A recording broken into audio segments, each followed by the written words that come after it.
Page noire, pourtant, la dépouille est blanche.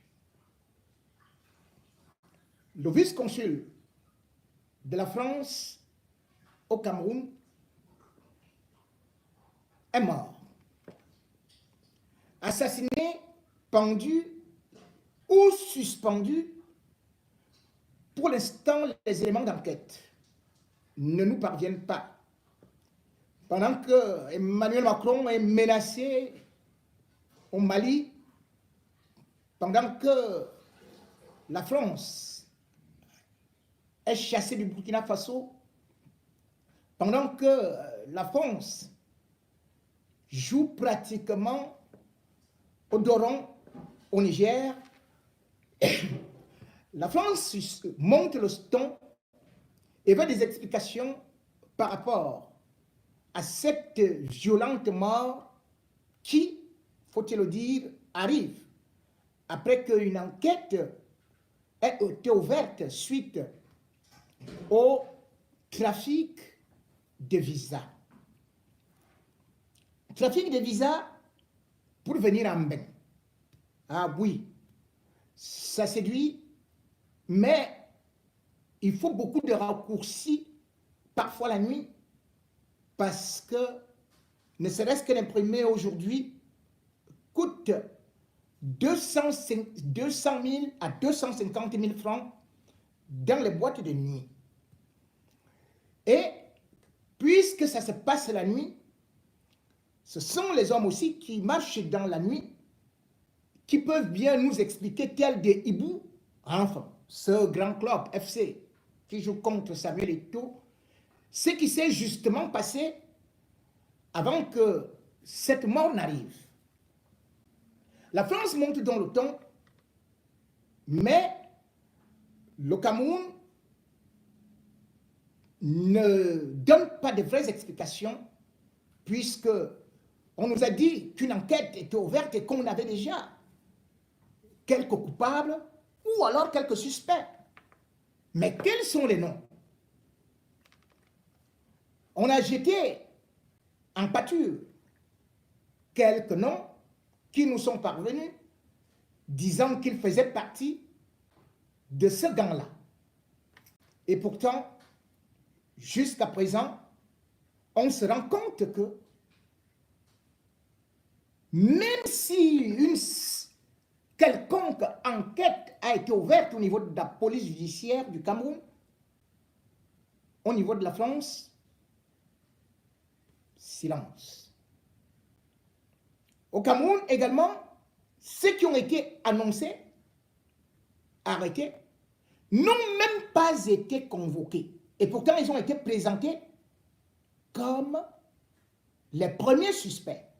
Bien au contraire, c'est eux qui contre-attaquent, puisque la dame qui était présentée aussi comme faisant partie de cet immense réseau est dans la contre-attaque, poursuivant maintenant ceux qui ont dénoncé ou qui ont véhiculé cette information comme étant une atteinte à la vie privée, comme étant de la calomnie. On se serait attendu également que le sultan Joya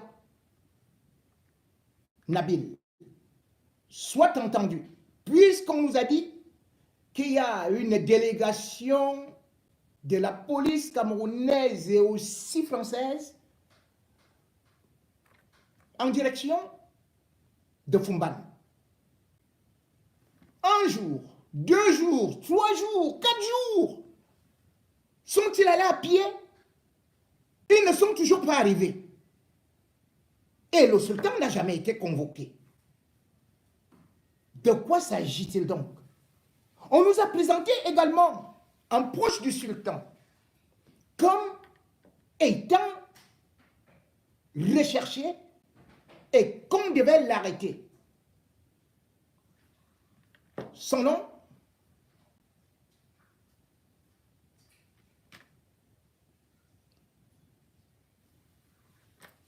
Bon.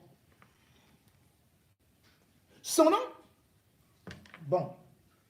Mais quel est donc donne son nom, le nom de celui qui a été arrêté. On ne sait plus.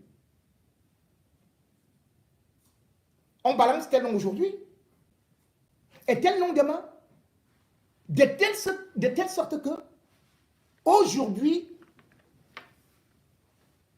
j'ai essayé de comprendre, de voir comment est-ce que ces gens ne sont pas inquiétés. Et particulièrement un nom qui revenait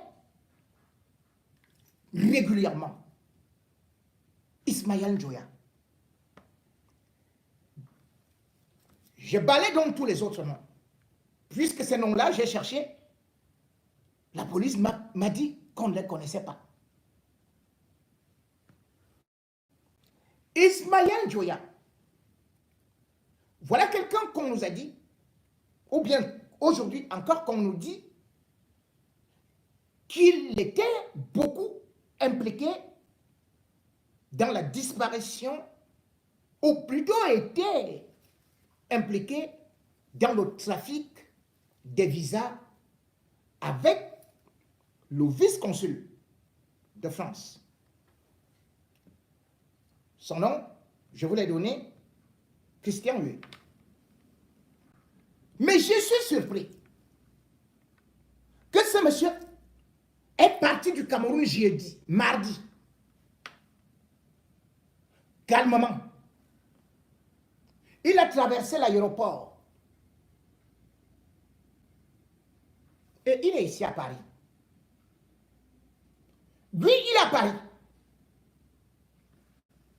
Il est parti du Cameroun, on ne l'a même pas convoqué. On ne l'a même pas appelé au téléphone.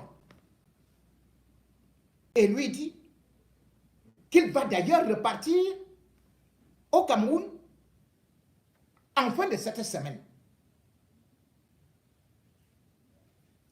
J'ai essayé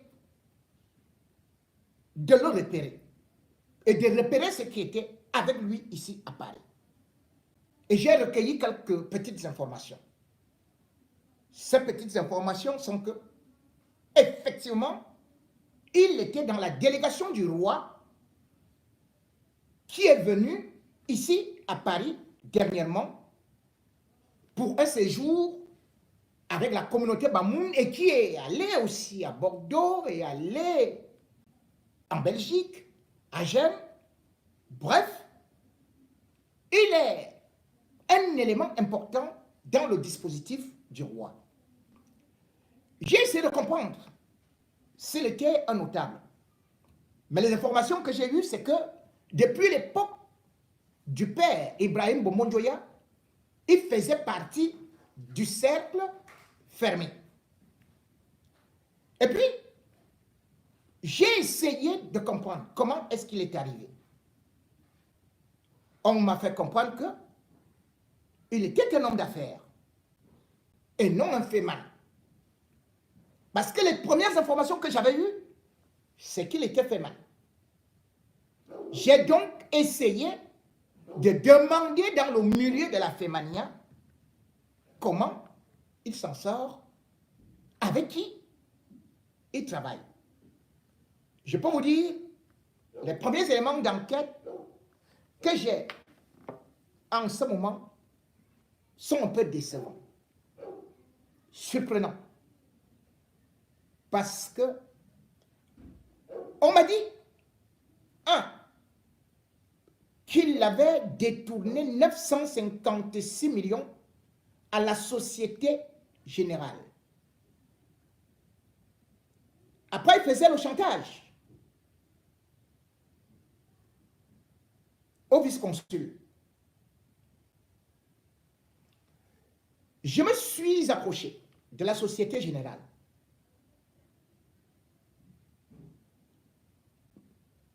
Rien. On m'a dit, on ne le connaît pas là-bas. Et il ne doit rien à cette banque.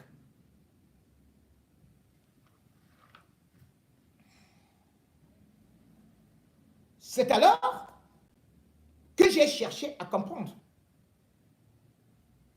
où est-ce qu'il résidait, puisqu'on a donné son quartier à Douala. Mais j'ai plutôt découvert qu'il est plus installé à Kribi. Et que justement, lorsque le sultan, le roi Bamoun, en la personne de Nabil Bombodjoya, est rentré, eh bien, il est parti rendre visite à ce monsieur qui a une société à Kribi, presque au niveau de l'entrée de Kribi. Cette société, m'a-t-on dit, fait dans le traitement, dans des traitements pétroliers. Le nom de la société, c'est Valtech Énergie. J'ai voulu savoir si cette société existait, était reconnue par l'administration fiscale. On m'a dit oui. Cette société emploie beaucoup de Camerounais. Et on m'a donc dit que c'est une société qui existe depuis fort longtemps et que ce monsieur, comme moi je suis en train de chercher, lui fait plutôt dans les affaires depuis plus de 20 ans. Et quel genre d'affaires? Bien évidemment, vous savez que les fémans, on les appelle hommes d'affaires. Je suis donc entré dans la famille. Et je suis donc allé dans l'ONU. Je n'ai pas fait la sorcellerie, hein. Je n'ai pas voyagé la nuit hein, avec les oiseaux, mais avec mes réseaux. J'ai découvert que ce monsieur, en réalité, dont je reprends le nom, Ismaël Njoya, avait abandonné l'école en classe de 3e. Puis, il a commencé par des photocopies. Après, il a eu une petite entreprise où il livrait ces trucs de bois en Djombe. On appelle ça des palettes en Djombe.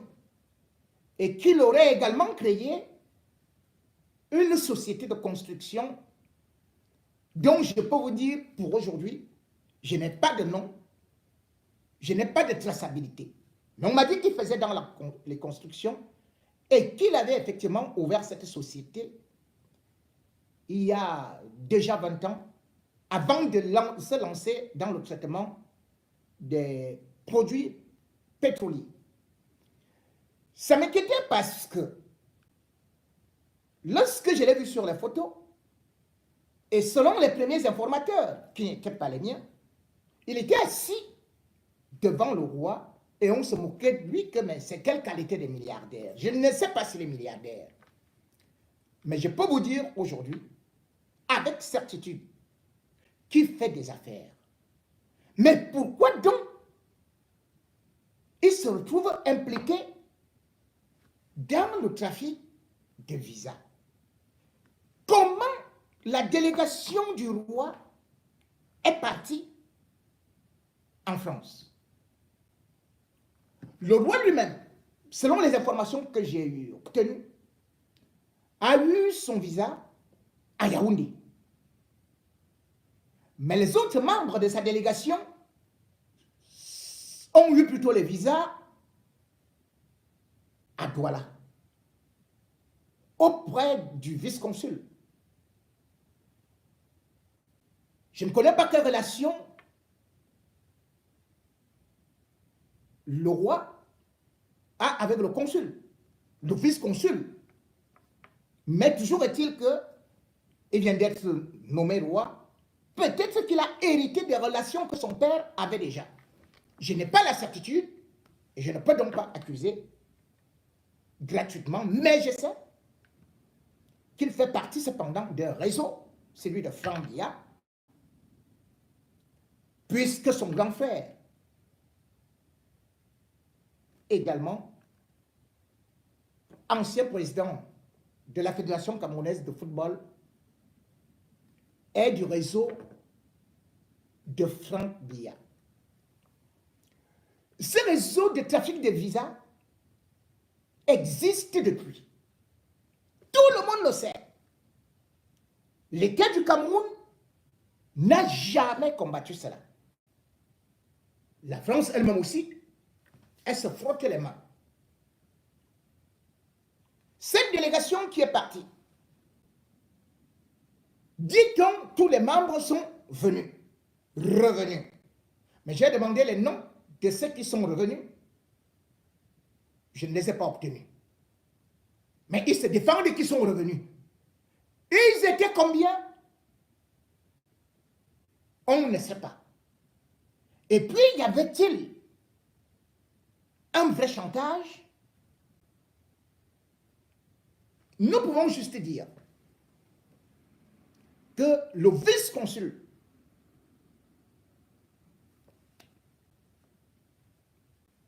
de la France au Cameroun, lui-même était dans un réseau de Feman.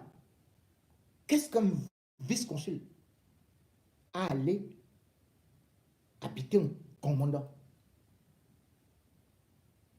Et maintenant, il y a une autre affaire qui s'ajoute à l'affaire. C'est que le vice-consul, selon les informations que nous avons eues, entretenait une relation sentimentale avec une Camerounaise dont nous taisons le nom, mais dont nous pouvons dire qu'elle était Bassa.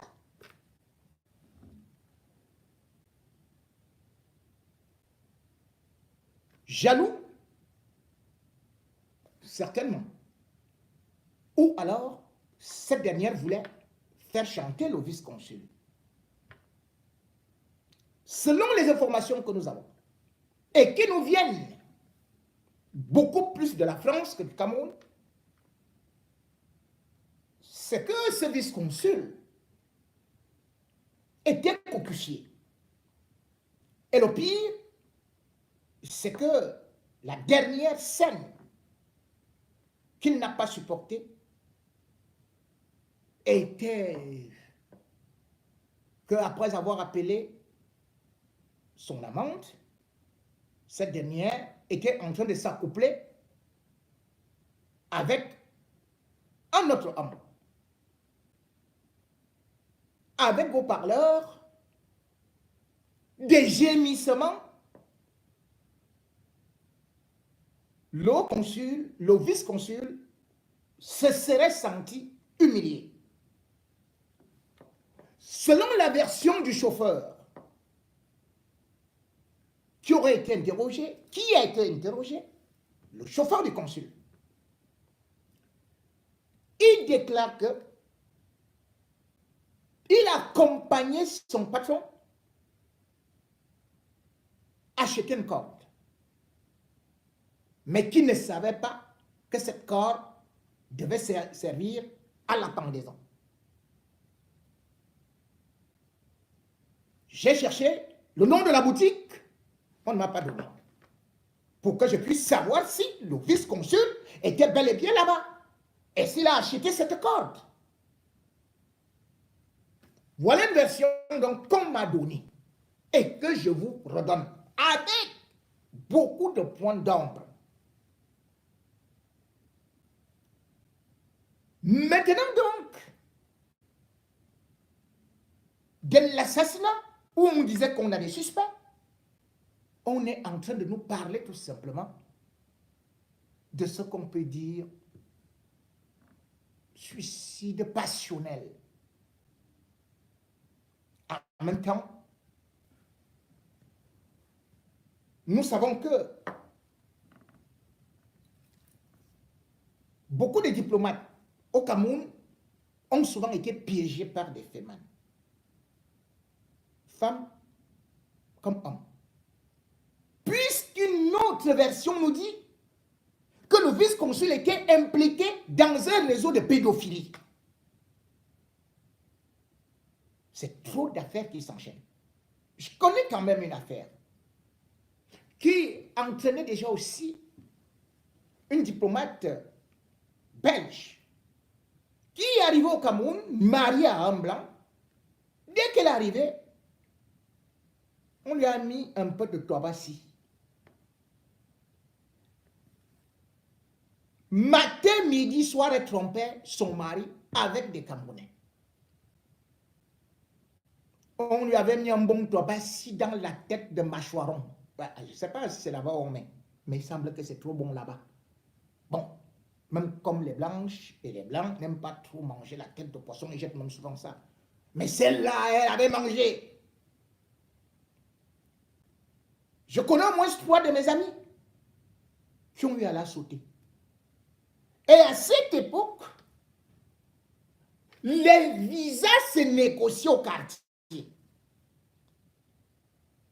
Je connais un gars américain dont j'étais le nom, qui est aussi devenu un grand homme d'affaires, qui était devenu le vrai consul. C'est lui qui délivrait les visas. Parce que le mari était parti, humilié au Cameroun. Au lieu de se donner la mort, il avait décidé de s'en aller et d'abandonner cette femme. Le gars américain, un beau jour, avait dit, un laisse, l'autre prend. Donc, lui l'avait récupéré. Et c'est lui qui contactait déjà tout le monde. Je connais au moins 3 personnes ayant voyagé par ce réseau.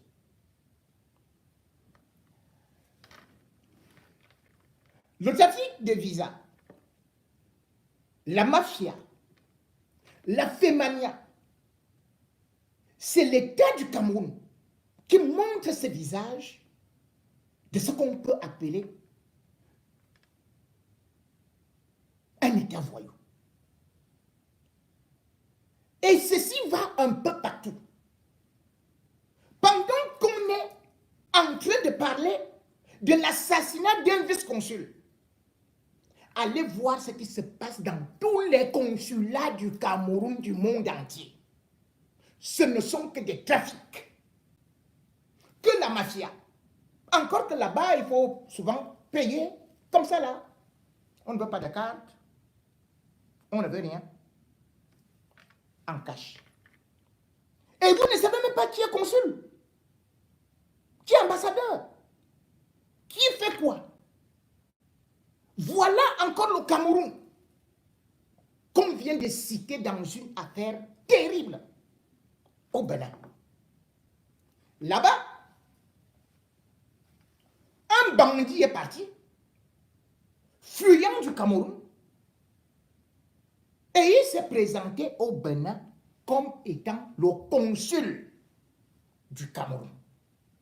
Il a escroqué des gens là-bas, pêle-mêle.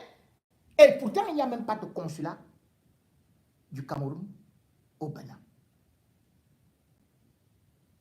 Son nom, c'est Jean Ebamba Mathieu. Jean Ebamba Mathieu est donc parti, lui, ouvrir à lui seul un consulat au Bénin. Parce que les résidents du Cameroun au Bénin, pour les problèmes administratifs, ils s'adressent plutôt au Nigeria. Cette histoire a été décriée. Mais l'État du Cameroun faisait semblant de ne pas voir. Et il a escroqué plein de gens. Il a délivré des visas pêle-mêle. Cette fois-ci, il est parti en Guinée-Bissau. Il s'est installé là-bas. Et vous vous rendez compte que la Guinée-Bissau, c'est presque un petit pays ceinturé par le Sénégal, une ancienne colonie portugaise. Il est arrivé là-bas, il n'y a pas beaucoup de Camerounais. On parle d'à peine une trentaine de Camerounais qui résident là-bas. Il va aussi organiser un trafic. 1 million par personne, puisque les salaires ne sont pas très élevés là-bas. Sur 30 Camerounais, au moins 10 ont payé. Actuellement, quand ils voulaient prendre fuite, puisqu'il n'y a que 2 portes de sortie ou d'entrée au niveau de la Guinée-Bissau. Et il y a Ziguinchor qui donne avec le Sénégal, et il y a Conakry qui donne avec la Guinée. On l'a tout simplement attendu. On l'a pris. Le gars les cachets de nomination de Paul Biya. Il a été reçu par des ministres là-bas. En toute quiétude. Si ces gens qui l'avaient frappé ne s'étaient pas retournés, qu'eux-mêmes, ils se lancent à la chasse à l'homme, ils seraient en train de courir encore. Actuellement, il est détenu dans ce qu'on appelle là-bas le ministère intérieur. Ministério de l'Intérieur, quelque chose comme ça, je ne sais pas. Je ne parle pas portugais.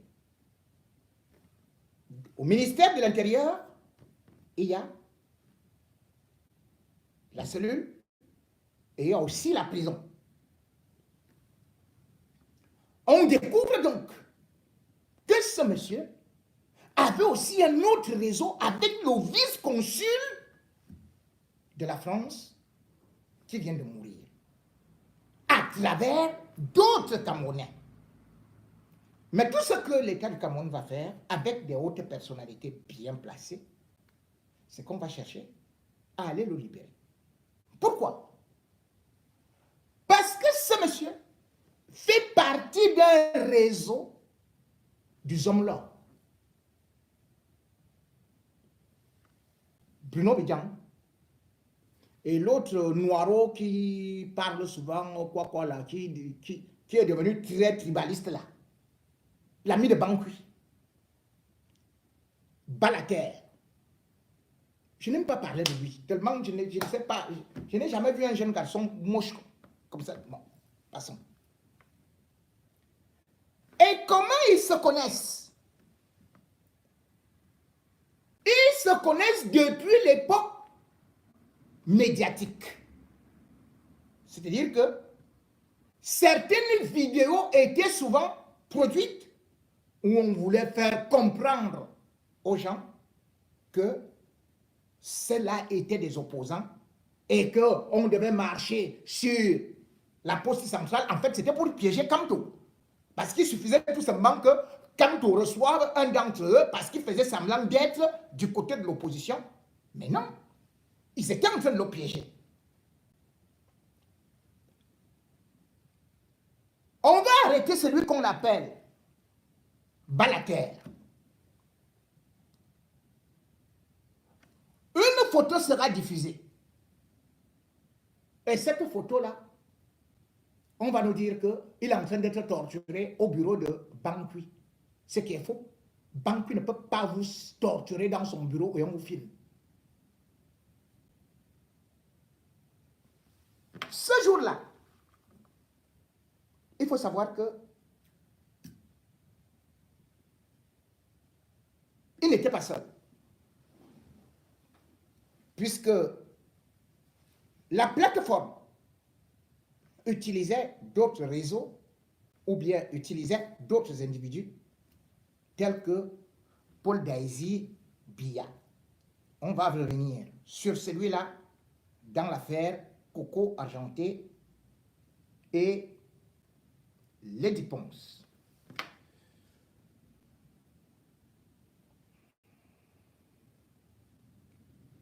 Lui, il envoyait de l'argent quand il faisait l'escroquerie. Il faut d'abord que je le dise, à une certaine Véronique Mati. Mais quand on les a arrêtés, il y avait Tchebo. Il y avait Sejan et Baman Mati, qui curieusement a été exfiltré. Bankui n'a pas réussi à l'arrêter. Bankui n'avait pas réussi à l'arrêter. Tout comme Paul Daisy Biya. Eux tous ils avaient fait la vidéo. Et pourquoi il dit qu'on n'a pas réussi à l'arrêter? Parce que c'est lui qui était chargé souvent des montages des vidéos dans cette chaîne. Parce qu'il avait fait une école qu'on appelle IBCG. Ça, des campus à Yaoundé, Douala et Garoua. Donc, il avait appris le montage. On l'exfiltre. On n'a jamais arrêté Paul Daisy. Et celui qu'on a exfiltré là, c'est lui donc qui est devenu consul du Cameroun, non seulement au Bénin, mais aussi en Guinée-Bissau. Or, il n'y a même pas de consulat du Cameroun aussi en Guinée-Bissau. Ceux de la Guinée-Bissau dépendent plutôt du Sénégal. Mais l'État a laissé faire ça. Et il y a des choses comme ça où ces gens s'organisent dans leur réseau. Il était donc un grand ami, il est un grand ami de Bruno Bidjan et de Zomla. Donc, quand vous regardez donc cette mort, vous comprenez que même si on veut nous faire croire que c'est un suicide, nous devons nous interroger, d'autant plus que nous savons que ces gens sont protégés et que beaucoup de personnalités peuvent être trempées.